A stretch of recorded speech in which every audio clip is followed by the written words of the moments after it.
Hello guys, welcome to Physics Club. I am Pushpanjali Patel, and from today I am going to start solid state physics, in which I am going to explain the things from the basic. Let us start from the topic, that is a state of matter. So first of all, let us understand what is matter. Matter is everything around us. Atom and compound are the basic constituent of matter, and everything around us, they are made up of atom and molecule only. So we can say, in a simple definition, we can say that matter is defined as anything that has mass and that occupies space. Here we are just going to discuss about only four state of matter, that are solid, liquid, gas and plasma. Let them see one by one, starting with solid. Solid substance that retain its size and shape without a container, a substance whose molecule cannot move freely except it vibrates only. Now let's see liquid.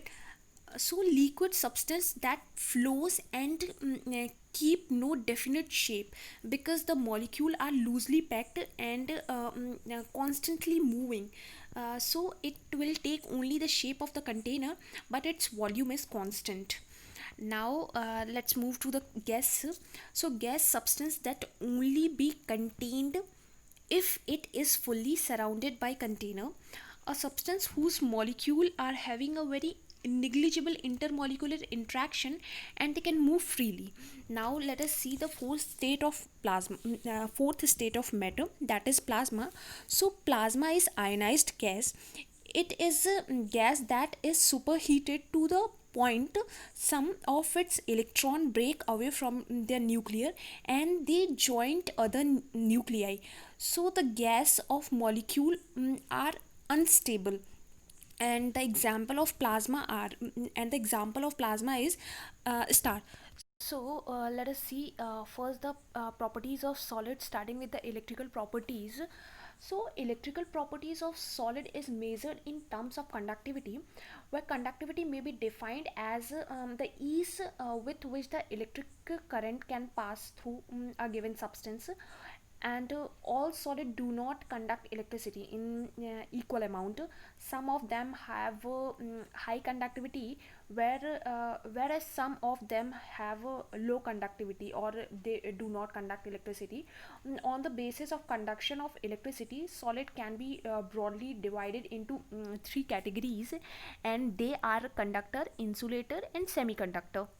Now, the magnetic properties of solid is based on the magnetic moment, and these magnetic moment are come from two type of motions, that is orbital movement around the nuclei of an atom, and when these electrons spin around its own axis. So basically, these are the two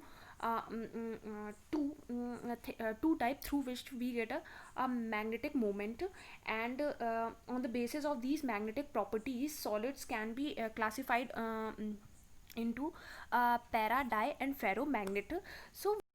Let us see the optical properties, which is based on the material response to the incident radiation, that can be described as reflection, transmission and or absorption.